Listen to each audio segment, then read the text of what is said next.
Hi. Welcome to Someone Else's Movie, the original podcast where an actor, writer, director, or nebulous industry figure gives a little love to a movie they didn't make. I'm Norm Wilner, TIFF Senior International Programmer for Canada, and this is the other thing I do.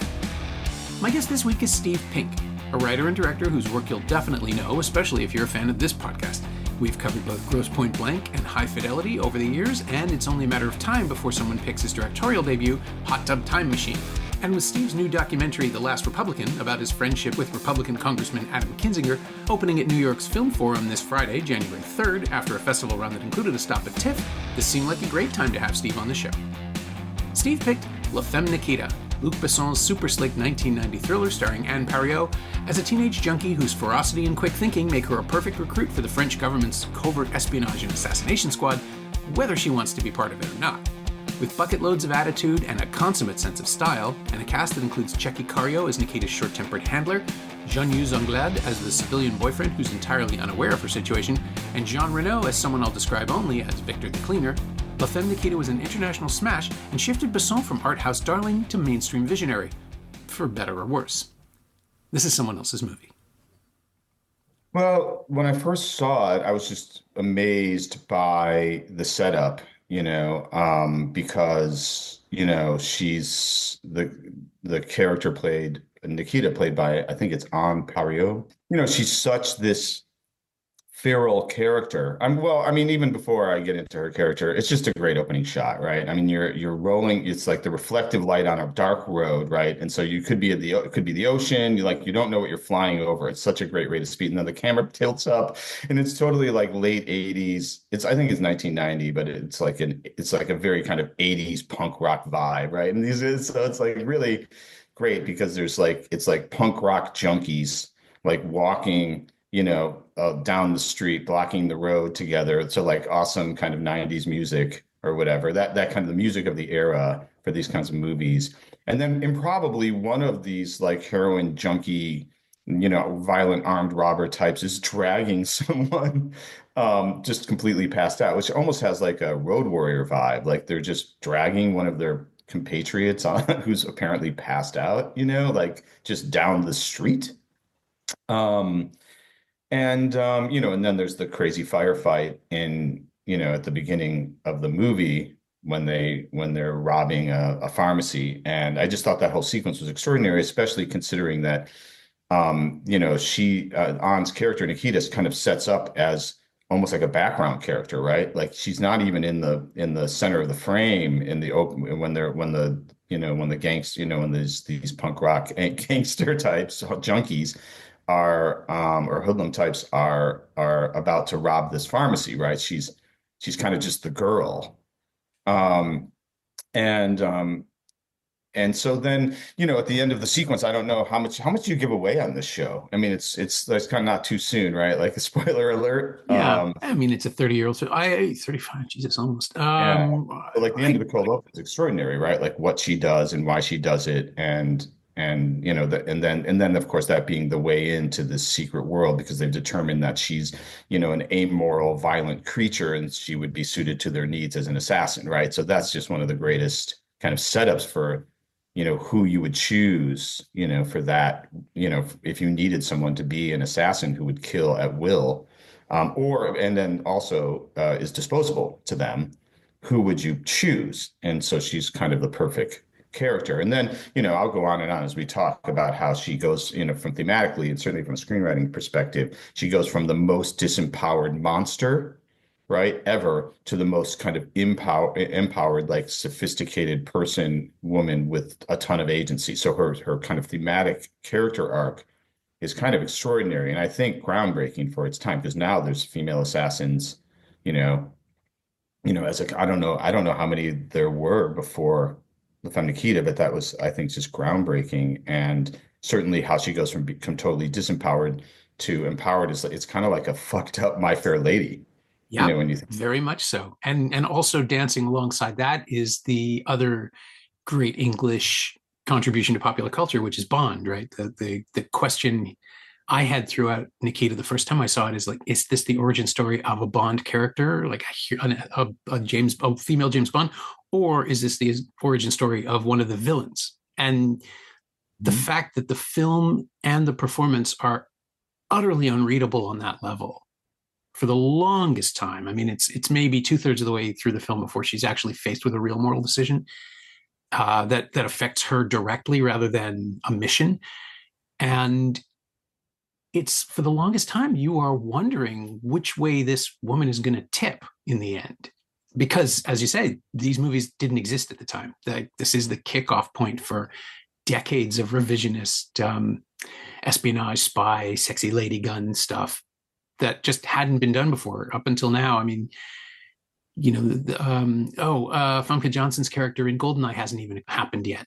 4 years away from Xenia Onatopp, which I guess 5 years before this is Grace Jones in View to a Kill, which was the only other thing I could think of that was even close, where it's a villain who is specifically female, like written as a woman with authority and agency, but also danger and physical, like an imposing physical build. But with Grace Jones, you get the rock star version of that, and with Pario, you get the My Fair Lady version, where she's cleaned up by the system and allowed to be presentable so she can go out and kill people, but she's still a punk on the inside.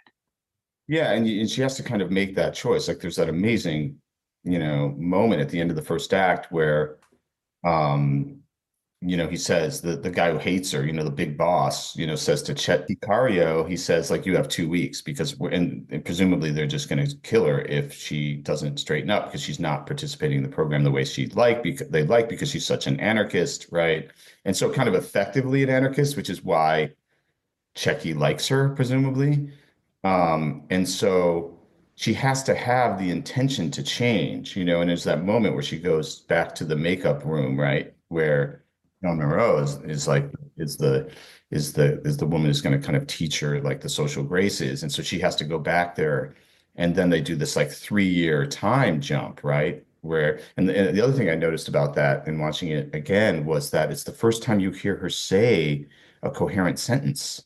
Right? She says, like, Jean Moreau, I think it's like, you're going to be late. And she's like, whatever, like being late, like heightens the intrigue or something. It's like a really sophisticated thing to say about how like she's going to make Checky wait because, she can, and it's like a prerogative. And so that's really the first time she says anything, even close to a coherent sentence. And it's, I don't know, 35 minutes into the movie. Yeah, give or take. I mean, she does. If you're going to cast someone as a feral reactionary animal, I would not have thought of Van Pario, but she nails it. And part of that too was Besson's own like weird fetishistic approach to directing his actresses, which is a whole other thing and goes into some terrible places as the decades pass. But for this one, they were living together, they were in a relationship.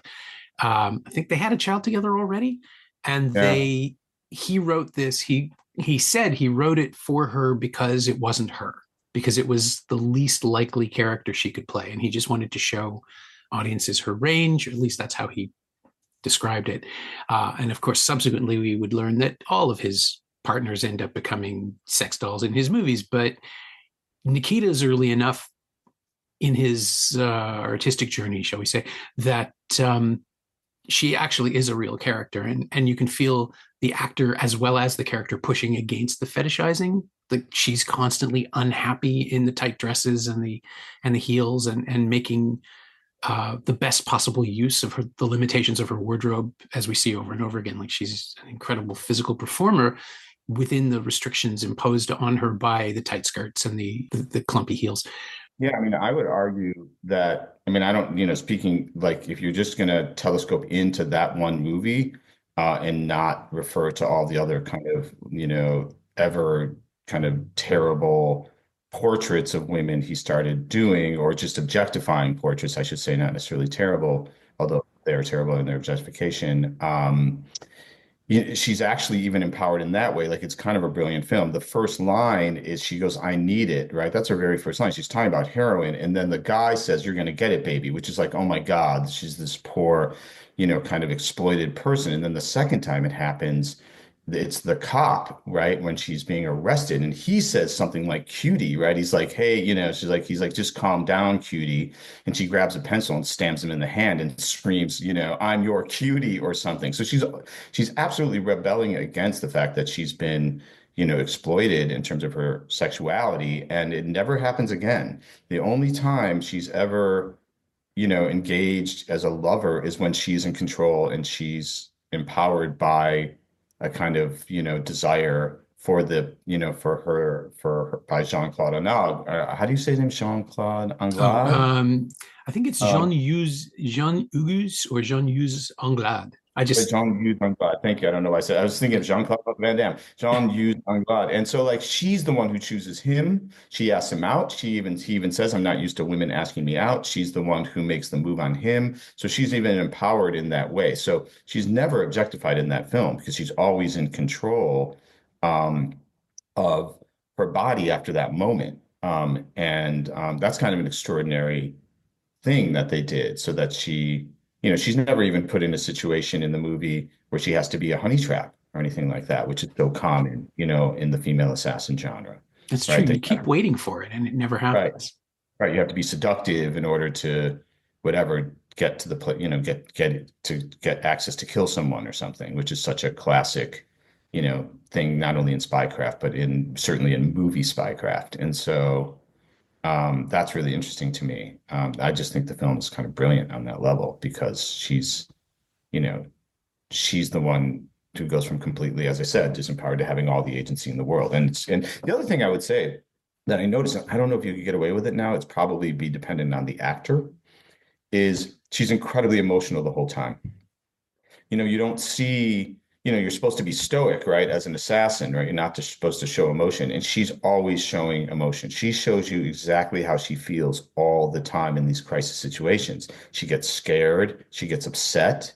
She has, kind of real expressions of vulnerability in terms of the situation she's in all the time. And it does not affect her performance as an assassin at all, which is an amazing juxtaposition because there's obviously this notion that if you're a woman, sexism, and you are emotional, again, sexism, but also emotion in general would presumably prevent you from doing your job well, right? How do you be an effective assassin unless you're cold-hearted and be able to objectively view your circumstances without emotion? And that's not true of her. She expresses emotion every second of the movie, and yet she's still incredibly effective. And it never comes off as fake. It always comes off, she doesn't come off as weak.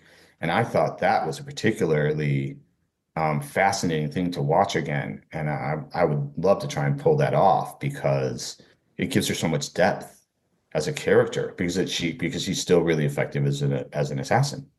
Yeah, well, I mean that first crosscut where Marco is outside the bathroom door and she's just discovered that their lovely little trip is a setup for her to shoot someone through a bathroom window it's just an incredible performance because it's screwball at the same time as it's adrenalized. You are watching the complications pile up and she's struggling to overcome them. And yeah, she can show us that. She's showing us the stress of it on her face at every moment, but it's also just really simple, elegant writing as well in that sequence where every line is a little more meaningful or a little less funny as it goes on because the clock is ticking and everything is building up. But it surprised me too, the idea of thrusting her directly into this situation where she knows what she's doing, but she's also utterly unprepared for it.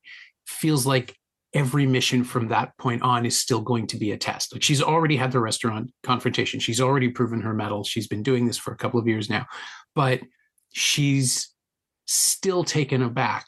She's still she's got rough edges as a spy, which makes her so much more interesting to me. It's the same way that the best Mission Impossible movies are the ones that challenge Ethan Hunt rather than let him be God's perfect killing machine or, the living manifestation of destiny or whatever Alec Baldwin called him that one time, where when things don't work and you have to improvise, it's much more interesting because it opens a window into the character and whether they react with despair or panic or fatalism.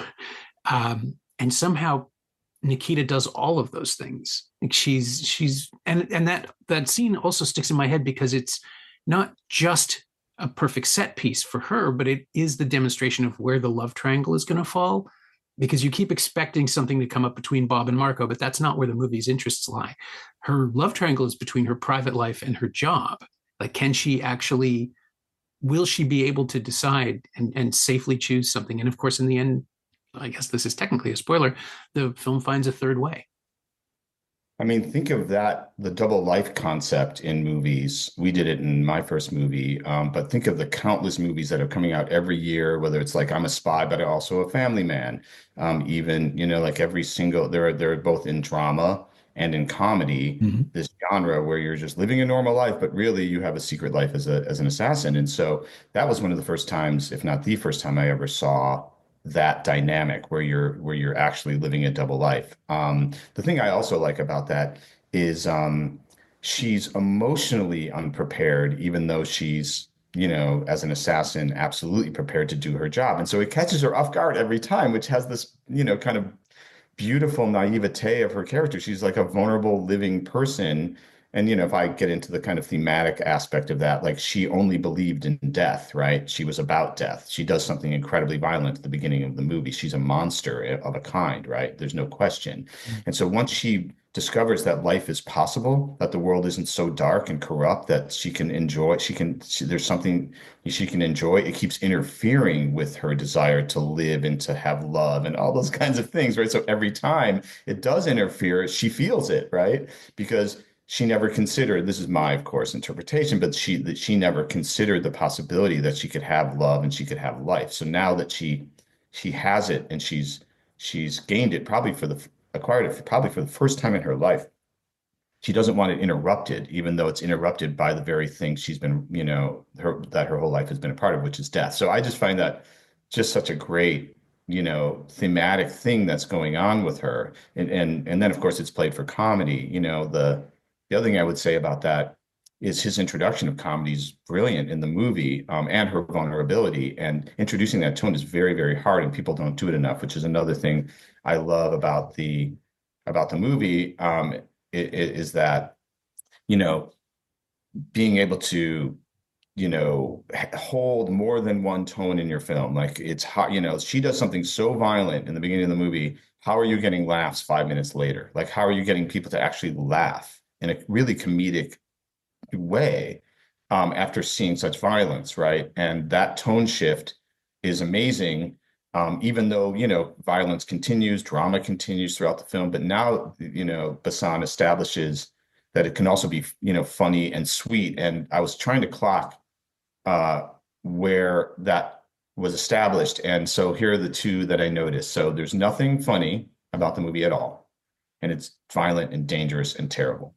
And then she wakes up for the first time in her little cell, and the shots from underneath the bed, and she puts her feet down on the floor, and she quickly pulls her feet up because the floor is cold, right? So that's the first moment you see some vulnerability that has kind of like a funny nature to it, right? And then the second one is there's kind of a funny conversation he has with her, although it's still kind of scary because he's saying, and when Checky Hero comes in, that's a kind of interesting and funny conversation. But then when she puts a gun to his head to try and escape, there's one shot where you cut to their feet and she's got a gun to her head, but he's so much bigger than her that her feet are struggling to keep up as she tries to get him to the door to escape the facility. And that's the first shot that the filmmaker is also saying, there are funny things about this. Right. And then, of course, something almost terrible happens right after that. And so he now establishes that there'll be comedy in this movie that you will buy and is authentic and is legitimate to the world. I think that's really hard to do. But because he establishes it there, and then it goes on and on, like he slaps the shit out of the karate instructor. And, she's punk rock and all the way she's punk rock when she's doing her training, which is amazing. But then by the time you get to the scene you refer to, we're already fully bought into all the different things that can happen, and we are accepting of all the tonal shifts, right? It goes literally from romantic to thriller suspense. She gets the phone call, right? To sexy because she's, in her underwear because they're about to make love. And then she has to, go into the bathroom and execute an assassination, right? And then, he barges in, spoiler alert, and she puts this massive sniper rifle in the bubble bath. So like there's so much going on, but he's taken care to, make sure that you will accept and embrace all of these different tonal shifts, which is done really well, say in Mr. and Mrs. Smith, right? It's really done well. But it was the first time I'd ever seen that. I mean, maybe Die Hard, right? I'd seen Die Hard. So Die Hard, although that skews even a little bit more comedic, but that was maybe the very first time I had seen that, the ability to, to do that. And, I often see movies and that's my standard now. Like, I don't like that people don't at least be able to do that. Like either they don't get it right because the comedy is too wacky, right? Or the violence isn't real, right? Like it's not as easy. It's deceptively difficult to pull this off. Obviously, Tarantino is the grand master of all when it comes to these things, but it's deceptively difficult to pull off. And so I get very mad when when filmmakers don't pull it off because they don't trust that the film will hold all the different tones in order to achieve the movie and story they're telling. They need to pull off all the different tones. And I think maybe people have gotten better at it over the years, but there was a whole long slog post 90s, early aughts where, man, no one was getting that right, even after it had been demonstrated how to do it. I wonder too if part of it wasn't the pursuit of PG-13 because it dulls down the violence, right? Once people figured out, I think it was probably around the mid 90s, exactly where you mentioned it. There was this sudden revelation that if you didn't show blood or it wasn't red, you could get away with a PG-13 rating and still be incredibly violent. And I think that softened the violence in a way psychologically that carried over into some of the R-rated stuff and allowed for the humor to overload, like to sort of blot out the carnage, like the violence, the trauma, the actual. I mean, like think about the way you mentioned Die Hard, which is a perfect example. It uses the comedy as a release valve for every action sequence. They almost never mix. It'll be like he shoots a guy's kneecaps out in slow motion on camera. Every time I see that, I forget it's in there. And I remember seeing it. I saw it. I forgot that was in there. That's amazing. Yeah, it's in the Nakatomi boardroom. And it is incredibly brutal. I mean, I've seen it with an audience maybe a dozen times. I went back a lot. In '88, I have a whole Die Hard story. But every single time, there's this horrified sound that comes out of the whole crowd. And subsequently, I've watched it with friends, and they also do the same flinching thing, even though they've seen it a million times before, because it's not in your head. You don't remember how brutal it was willing to be. And I mean, there's a shot of the back of Ellis's bloodied head after he gets shot at. That's actually the one scene where comedy and violence mix perfectly because we're watching an idiot kill himself. Like, right. It's assisted suicide, but even so, with what happens to Ellis. But the punctuation of a scene with a joke, that's something that we were all used to in comedies. It's just that D'Souza brought it into Die Hard as a release for the violence, which is and for the fact that if it had been a straight action picture with no comedy, Bruce Willis would have seemed really out of place, and also it would have killed people from the accumulated tension. Like that film needs the release of the comedy. What Nikita does and what Besson does, and he does it again in The Fifth Element, is make the weirdness intrinsic. Right? Like both comedy and violence are in the DNA. It's just that with Nikita, he takes a little while to let the humanity come back in. And I think that's because, as introduced, Nikita isn't human. I don't think the film sees her that way either. That she doesn't have, like, she never talks, she has no past, she has no identity. That's what makes her a perfect candidate for the company. But I don't think Parallel is playing a fully cognizant person either. She's angry, she's feral, but her emotions don't start to emerge until she's off the junk and she's been cleaned up and in a place to start screwing with people. Like the karate sequence too, that's funny. Yeah. But it's not funny to her. She just wants this to be done with. She's just barging in and trying to clear the next obstacle so she can go back to bed, which is funny in itself, right? Yeah, although I will say that moment where they're going to she's been convicted with a life sentence, right? She's been given a life sentence, but then the very next scene is what appears to be her execution through lethal injection.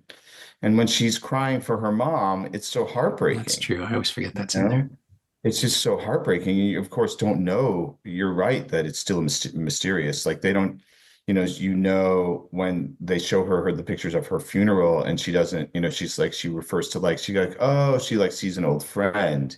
But you're right, you don't really understand like what, where she came from, but you get very small, just little indications that she had a normal family at one point, in her life, presumably before she became a junkie. But yeah, it kills me when she's crying for her mom, and it gives her so much humanity. Even though, like, literally with 2 minutes earlier, I mean, I won't spoil it. It's so violent. She does something so violent that it's hard to square. Like, you could see that scene and say, well, there's nothing that redeems her ever. I don't care about this character or this movie. It's so awful. And so, and like pointless too, her act of violence. Um, and yet you start to really feel her humanity right away to me, which is to me kind of an extraordinary thing. And of course, that's really well, I mean, that's not the only moment because then she does it all the time. That's what I just love. She does it in the restaurant when it's her birthday and she's so excited about her birthday. And then, of course, she realizes that that's a trick too, and she's so upset about that, and it's amazing too, just in terms of genre writing, because Chucky says, like, as soon as she opens her gift, man, three men behind the bar, killed two people, you have 10 minutes, and he leaves. So it's a brilliant scene to look at as a director too, because it sets up so beautifully. It's a luxurious pace. It feels like going to be a romantic birthday. The waiter comes over, like there's no rushing in the scene, right? It's all just seems very, paced around what is going to be almost a romantic interlude, and then it suddenly ends. Like it turns so quickly, and then after the turn, I don't think the scene lasts 15 seconds before he leaves the table, maybe 20. So it's kind of remarkable, that reversal. They didn't indulge in the reversal. Like she didn't give her a bunch of information. He didn't say, "Oh, well, this is all the things you have to do." Like he doesn't. It's not dressed up. He literally just says the mission, and he exits. It's extraordinary.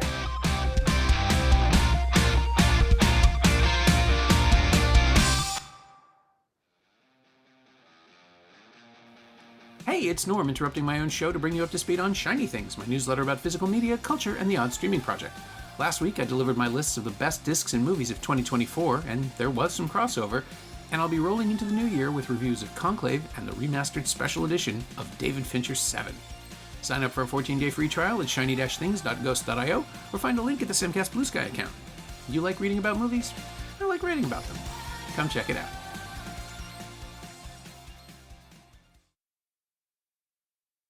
I mean, that is kind of the life of an assassin, right? Like, this is what you have to do. You have a limited amount of resources. You have almost no time to plan. And that's obviously the appeal of every action movie, is watching the challenge lay itself out and somebody stumbling or flailing through it. But the beauty of Nikita is that waiting in the wings is Victor the Cleaner. What Right. happens when you can't finish it? Well, this guy shows up. Well, of course, yeah, I have so much to say about that. I mean, obviously, Jean Reno is like, it's extraordinary to see him walking. He's got the best, when you look at movies and genres, you're like, entrances are everything. There's so you could do I'm sure there's a million supercuts on YouTube right now that show like the best entrances of like heroes or anti-heroes into the frame, like what is the opening frame of this person you have to introduce instantly, and it's full frame, full figure with a suitcase silhouetted walking into a dark hallway of the apartment from with the light blasting behind him from the day outside. It's so great. Like what a great opening shot for that guy. And then it's great, the great fun, music, and it's such a great entrance, just as on its own, But the thing that I was trying to square what that was all about, right? Because in a way, just from a plot perspective, they start to break some of their own rules as an organization, right? Because he says, Chucky says to her, and then she finds out on the phone that it has to be done with finesse, right? The job, and I'm not sure. why they sent someone who would be an agent of chaos because it's such a controlled environment, and they've never actually engaged in anything that wasn't absolutely controlled. Like you think of the hotel scene where all she has to do is deliver the, bugs on a room service tray, and the deliberateness by which that guy builds that tray to hand to her is like that gives you a sense of what this organization is like. And so it was very surprising to me at the end of this movie that it all just goes to shit, and it's actually part of their, they're the ones who sent the cleaner. I'm not even sure why. They could have just left the apartment and left the ambassador there passed out, right? Like I'm if they decided that the mission was going south. So I'm not sure why that occurs. And so I was trying to think of like how sometimes when a plot, it trips up in my head, I start to think of whether or not it's emotionally true. Like even if the plot logic isn't correct or suddenly changes in a way that violates the rules, and I start to lose my, suspension of disbelief or whatever, um, I wonder what the emotional logic is. And I realize this is my pitch. My pitch on this is that the reason it all becomes a catastrophe is it's the fulfillment of her thematic arc. Like she is now plunged back into the world of darkness, and she's been in darkness, but she's been able to, live in a way outside it, which is the joy and beauty of her life. But now she's plunged back into the darkness absolute, right? And her reaction is totally different. And in fact, he even has her in the bathroom sitting in the same physical position as she was at the beginning of the movie, where she didn't care, where the darkness was her entire existence, and she was accepting of it. And now, like at the end of the movie, she's plunged into that same random, meaningless violence that has no rules, right? And now she's a part of it again, and she wants to escape, and she doesn't accept it, and she wants to fight for the thing that she's, obtained in her life and acquired in her life, which is love and life and all these things. And now all of that's threatened, like, and that's my pitch on, even though it gets a little plot shaky there in terms of all the different motivations and what the mission exactly is. It makes perfect sense in terms of how she's reacting and what happens. Um, as a footnote, my wife says to me when we were watching it the other day, she says, "Well, her cohort, her compatriot, the guy who's supposed to dress up as the ambassador, is the same actor." Like, yes, it's extraordinary. Okay, so you won't believe this. And I look at it 10 times. I'm like, no, honey, there's no way, that's crazy. So the guy who plays the ambassador, right? She's also, remember, there's another guy in the scene with her pulling off this mission, and he's the guy who has to dress up, who's going to pretend to be the ambassador, right? He's going to disguise, they're going to, they drug the ambassador, and then he's going to get into the ambassador's clothes to get into the embassy to do the mission. It's the same actor. So it's extraordinary. Like, what a choice. Like, it almost seems like, why would you do that? I watch again and see if I'm crazy, but I watched it again and again. So it's the same actor.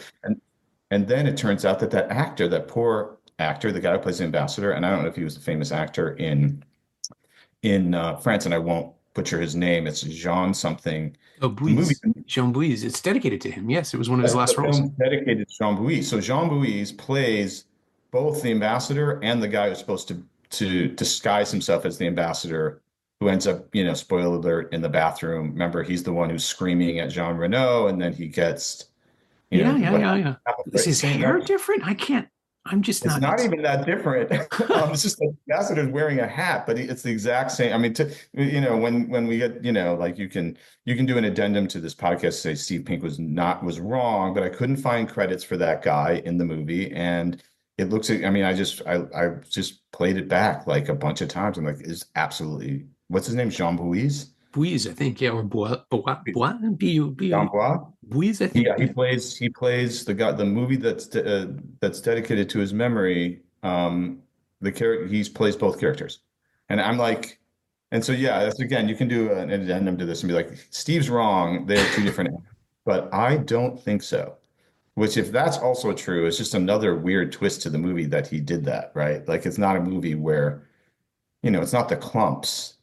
It's not, it's Right. not, well, that would be Eddie Murphy playing a bunch of different characters, but still, nonetheless, like why would you ever, right? It's Yeah. wild. I Yeah, mean, see if I'm I suppose it's like an homage to the old Mission Impossible TV series with people wearing masks of each other and just having the same actors play different characters in the same face. I yeah, no, I didn't catch that. I kind of want to watch it again right now. I didn't catch it either. My wife was like, and it makes sense because she's a painter. She's a neorealist portraiturist, so she literally paints faces for a living. And she was the one who pointed it out, and I was like, no way. And we scrolled back, we just kept looking at every single shot, and I'm like, yeah, I mean, it's his twin brother, something. It's wild. That's incredible. Yeah. My reading of the scene, I like everything about what you'd said about emotional arcs and emotional honesty. My reading is simply that Victor is there to kill her as well, and chooses not to over the course of their secondary adventure, because he's there. Like, if you send him in, you're bleaching everything in my mind. Sure. Like that's the feeling I get. And the fact that he chooses to help her escape in the end, or at least get her safe away from everything after the gunfight, that feels like her decision to embrace a sort of life, not necessarily the life she's currently in, because it's also the galvanizing moment where she chooses that she's going to get out. But it feels to me as though the whole sequence is there to give her a trial by fire or a gauntlet of some sort to emerge on the other side as a wholly integrated character. Like, this is where, for the first time, she sees the downside of all of this. She's seeing what was promised to her at the very beginning: you're expendable.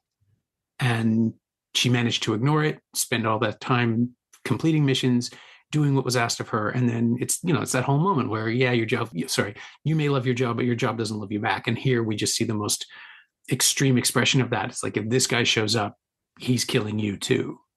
And so she just has to prove herself worthy of survival, both to herself, to Victor, and to the audience too, because now we need to root for her to get out. I mean, I think that's a really great interpretation. It makes sense. And actually explains my plot problems. Like, you solve the plot problem in my head, because if he's there to kill them all, which makes sense, that is a completion. That makes sense in terms of what the organization would do plot wise. Because it's like, why would they send this guy? He's totally out of his mind. He's not going to help the mission. But it doesn't matter if his mission is to kill everybody in the room, right? And so that actually does make sense. And I guess it makes sense also why, the other thing happens, which I won't mention, in the bathroom, right? So that actually that's a great interpretation. I buy that. I will be now adopting that as my new, and I will be adding that to my emotional arc interpretation of what's going on there, and add it to the plot arc, because it does solve all the plot problems really as well when you put it that way. Yeah, I don't think she was set up to fail, but I think once the plug is pulled, that's it. Sure, because that's been their MO the whole time. Like, you are expendable, and yeah, it would make sense that's the only thing that makes sense in terms of why they send that guy, right? Because there's nothing else he seems to be doing that would be furthering the mission itself, right? And then, so it is interesting then that if that's the case, him making the choice to help her finish the mission was not his mission. And, spoiler alert, what happens to him perhaps is, the consequence of that. But that's a really good, I buy this whole pitch of yours. I buy it. I think that's correct. Thank you. Well, we can harmonize the two. So, it's not like we had completely opposite interpretations of the scene. You just came at it from different sides. Well, I couldn't solve the plot problem in my head, so I solved the emotional arc problem in my head, because there's always the internal drivers and the external drivers, right? And so you want both all the time to make a great story, but I would rather have a stronger internal driver with the plot like being a little shaky than the plot being awesome and it not making emotional sense at all. Like, right. That's just my bias in terms of like what my threshold for enjoying anything is. Yeah, I'm the same way. Like, if it's the Hitchcock, the refrigerator question thing, right? Like, the questions you have 3 hours later when you're home and you go to the refrigerator to fix yourself a snack, and it's like, wait a minute, that guy didn't have 3 arms. It's like, he didn't care. He didn't care. It doesn't matter. If I care about the characters, and the film or the TV series or whatever it is has demonstrated that it is at least as smart, the characters are at least as smart as I am, and the show is maybe a little bit smarter than the characters, that's all I want. I just want to know that the show or the film or the story has enough confidence to get where it's going, and we'll figure out how it stitches together after the fact. Yeah, and I agree, and it drives me absolutely bananas when they establish all of these kind of emotional rules for the character, and they just start violating them with plot, and then it just undermines the intelligence of the character. I'm like, why are you doing that? You set up a brilliant character who would go through any kind of gauntlet you would put them through, and yet now you're just making them do dumb stuff in order to serve the plot. This is a bad film. That doesn't mean I won't still enjoy it in some particular way, but I just that's the thing that just drives me crazy because especially if the filmmaker or the storyteller has established a really great set of characters, then why would you go through all that work to, create really good and interesting characters only to have them undermined by your own plot? It's such a bummer. But it's hard. Filmmaking's hard, obviously. I always assume it's a note. Somebody gets a note from a studio about the third act, and everything else has to be retrofitted into that or reverse engineered to get things a certain way. And yeah, I've seen movies where you can feel them, you can just feel them stop dead, like emotionally. They just stop working and then vault into this other thing where somebody's needs are being addressed, but it's not what the movie wanted to be. Yeah, and I made that mistake, like I've shot enough now to have not made movies that like make the very mistake I'm trying to avoid always in the movies and the television and stuff I do. I'm just having suffered making the mistake. I'm just much more vigilant about not making it. When I first started, I felt like it would be impossible to make that mistake because I would always have everything aligned perfectly. And then, when it doesn't happen, I was like, well, what weird road did I go down that, ruined this thing or that idea or whatever? Yeah. There's a great one in Heat I always think of because I love Heat so much. And, there's the big bank shootout in the middle of the day in LA. And they like that scene ends with them getting into a compact car and driving out of a parking lot cut. Like, I'm like, wait, it's Los Angeles and there's 14 million police helicopters. Like, how did they escape downtown in a compact car driving out of a, but it doesn't matter. I'm like, okay, it's fine. This is the filmmaker telling us they escaped. The fact that we're seeing an absolutely improbable escape doesn't matter. But it does get me every time. I'm like, oh no, I just got to get past this because I love this movie so much. Yeah. Yeah. There's a garage right around the corner. They parked there and ran away. Exactly. Thank you. But you're right. We don't need to see it. They're like, they have just demonstrated their competence at an exceptional level. Obviously, I watched Walter Hill's The Driver for the first Mhm. time in like probably 20 years a little while ago and was just struck by there's the fact that he deals with all of that by just removing traffic and people. There's almost nobody else in the film. So there are no bystanders, there's no chaos, there's no like there's a couple of scenes where they're driving with another car on the road that isn't either a cop or Ryan O'Neill's car. And it's just such a simple depopulation that you never think about it. But it's like, of course, you can drive anywhere really fast in Los Angeles. Right, there's no traffic. Yeah, that's really funny. They do that in a lot of movies actually now. I never thought about that kind of depopulating, but of course that's right. Yeah, Yeah, because but there's it's nothing. the like the whole script too. There's maybe two scenes in crowds. Otherwise, it's really just one on one or people walking alone through spaces. Yeah, So you build and this aesthetic. I'm trying to think of how much, how much outdoor is in the Femme Nikita. Like I remember thinking, being struck by the fact that at the end when Chucky shows up to see if she's still there, presumably to kill her, at the very end of the movie, and you're outside on the street during the day. Like I'm trying to think of how many like times we even see her walking on a city street. Not too many, no. I can't even think of one. Which is also a kind of cleverness, right? Like, because you do feel like it's a pretty big world that she's walking through, and yet you don't really see her walking through a big world at any point, which is Yeah. just clever filmmaking. Yeah. Yeah. I think the compensation is that most of the locations are lavish, right? With or the sets, they're like, with the exception of her and Marco's apartment, which is just it's pretty, it's nice. I mean, it's in Paris. It's going to be pleasant to look at, but it's modest and everything else. Like these elaborate restaurants and beautiful hotel rooms and everything's really well appointed. So you don't think about it. You just sort of trick yourself out of thinking about it. But yeah, it does give you a sense that she's negotiating a world that is very, very big and very, very manicured, and you have to step carefully. Yeah, that's another great trick, huh? Because the only time you see, like even in the beautiful ornate hotel room, you're only seeing that shot of the people getting walking out of the hotel and into the boat in Venice is Mhm. through like a super long lens, right? I think there's probably a couple of different sizes of the frame, but it's basically just a super long lens, one camera position. But it makes it feel so big, such a huge setup for what's going on. Yeah, that's also really, really clever. Yeah, Uh, he's a terrific film, or he was a terrific filmmaker. I mean, I think in addition to the personal stuff, his last 15 years of cinema has not been the strongest, possibly because he's had trouble getting financing or whatever. But there is he was a just a point, terrible right? person? Is that I don't follow him, so I don't know. Has he been canceled because he's just horrible? He's Not just a terrible not person? great with women. A lot of really unpleasant, uncomfortable stuff. I don't think there's anything that I don't think he's. I was going to say I don't think he's harmed anybody, but I don't know that that's true. A lot of very unpleasant stuff. I mean, just check his wiki page. There's a whole chapter. But Oh, no, I guess I should have before I chose the Femme Nikita. Well, I would say like this is when he was an artist before he turned into a monster. Or if he well, was always a monster, he hadn't yet manifested his monstrosity upon the world. So it was when he something inside him still made him able to make a good film despite his terrible personality and ultimately terrible behavior. So apologies for his behavior as I separate the artist from the person, at least for that one film.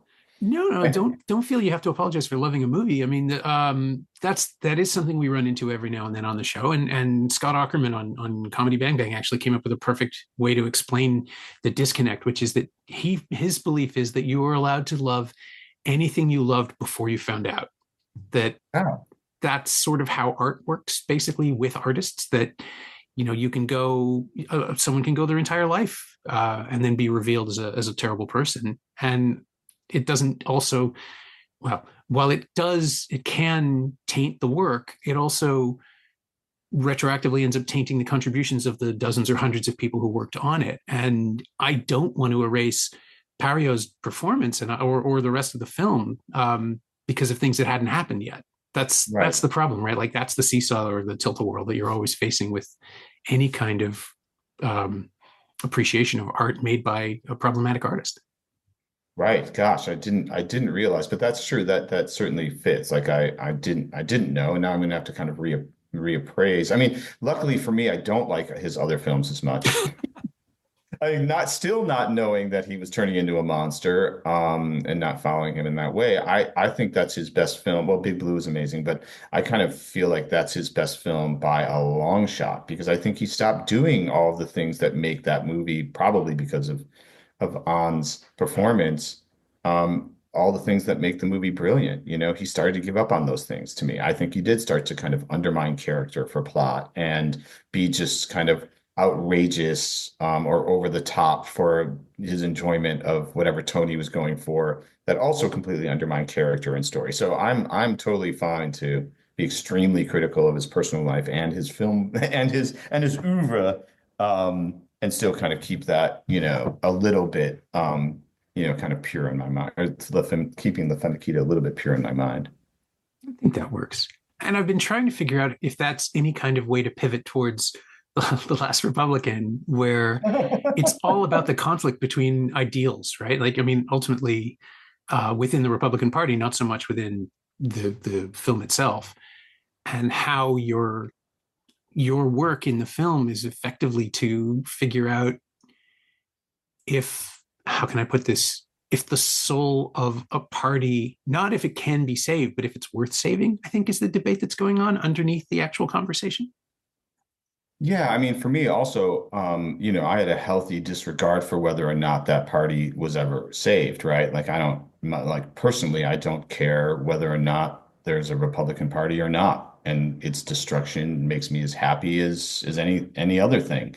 What was interesting to me is that our protagonist, Adam Kinzinger, loved the party so much. It's not whether I love the party, I don't.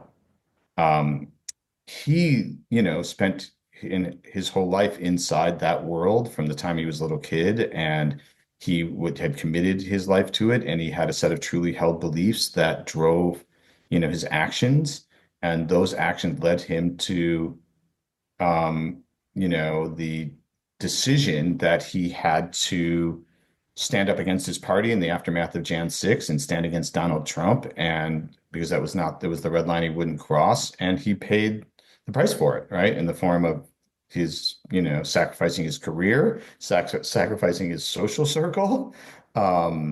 His own family sends a letter to the New York Times, or not his direct family, but his extended family on his father's side send a letter to the New York Times saying that Adam had become a member of the Devil's Army. Like he gave up a lot. And so for me, the story of someone who, on principle, was willing to sacrifice, his kind of, his job, his security, and sometimes literally, right? Because he had, an onslaught of death threats during the whole time that he was starting to preside over or be a member of the Jan 6 committee. So, yeah, to me, it was a profile in courage in that way, and it was an important story for me to tell, even though I'm on the other side of the political spectrum. And of course, that's what the movie, like unexpectedly, also became about, right? Like it became because we have this kind of funny comedic framing. As the movie starts off with him saying, it opens with him looking in the camera and saying, "I think you have contempt for my views," right? And I'm like, why would you think that? Why would you think I would have contempt for your views? And of course, that becomes like a comedic way in which we are kind of agreeably disagreeable, right? And so the movie becomes, and that was unexpected, right? That wasn't intended during the course of the making of the film. That we have this kind of unlikely buddy comedy going on, where we disagree with each other in a way that still bonds us, and the movie becomes about the importance of civil discourse as much as anything else. And that was surprising to me. I did not expect the movie to go that direction. Oh, That wow. was intended. No, a lot of the kind of comedic banter where we would give each other shit about our political views was just to relationship build, right? It was like, okay, we're going to joke around, like he would make fun of me for being a progressive or a liberal, and I would make fun of him for being a conservative Republican, and then we would start then I would actually feel like I was starting to film the story in the moment it was happening. And then when we got into the editing room, there was all this stuff. And we were like, well, maybe that's part of it. Actually, it wasn't even my idea. It was the Jason Cohn, who's one of our members of our, documentary film company, is a brilliant documentary filmmaker. Go see his movies. He made Nothing Lasts Forever, which is about the diamond industry. Came out last year. It's a masterpiece. He did this movie that won Sundance, yeah, I think in 2006 or seven, called Mandabala, which translates to Oh, yeah, yeah, yeah. yeah, it's about the kidnapping industry in Brazil. Extraordinary films. And so he was the one who said, um, he thought this was a way into the movie. And I was like, man, I don't want to be in the movie because I wasn't obviously in the movie as an off-camera character, right? I was like, I don't want to be in the movie. I don't want my voice in the movie. Um, and he thought there was a lot of funny stuff. And I was like, well, I'm in comedy. He's like, oh, I was like, okay, renowned filmmaker, I'll be the judge of whether it's funny. Right? Like I'm the comedy guy. I'll decide whether any of this is funny or not. And I had to, admit that some of it was kind of, I thought, legitimately funny. The fact that I'm also in the comic bit didn't please me because I don't like, being, I just didn't expect to be part of it as a voice in the film. But I thought there was enough legitimately funny stuff that was illuminating and also supported the story we were telling that we ended up framing the movie with that as the kind of seriousness of the stories going on. So that's how all of that happened.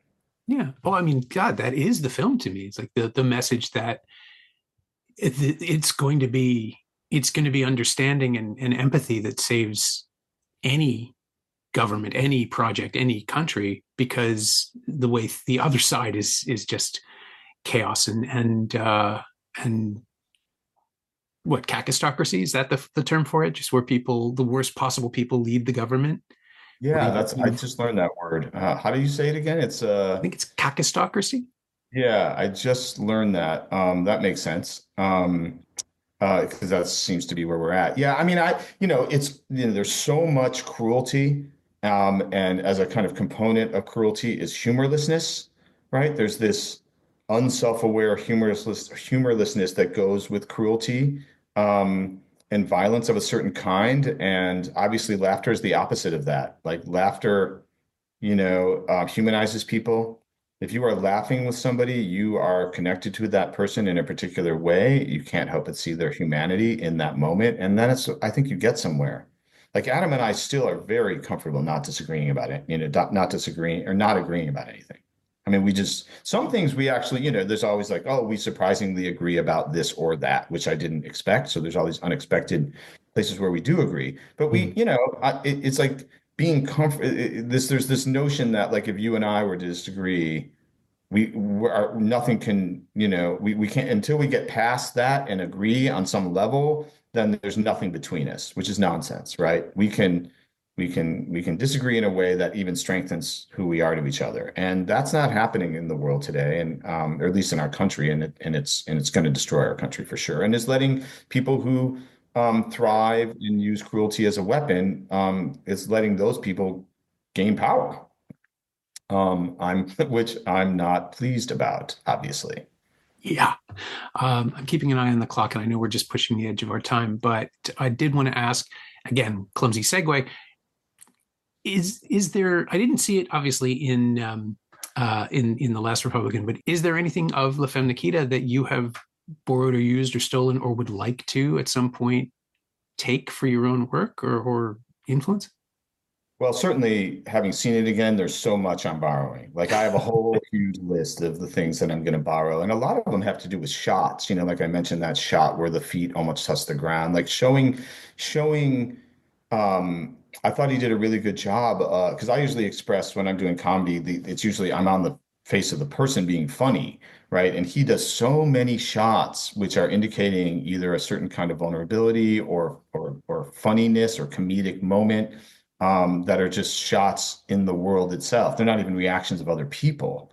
Like the shot of her trying to like keep up with her own, hostage taking as she's running down the hallway. So there's or when she's like ballet dancing after she beats up the karate instructor again, which, but I mean that one I kind of get. But so yeah, I do have a whole list. I would say that I don't know. I don't remember exactly what I was.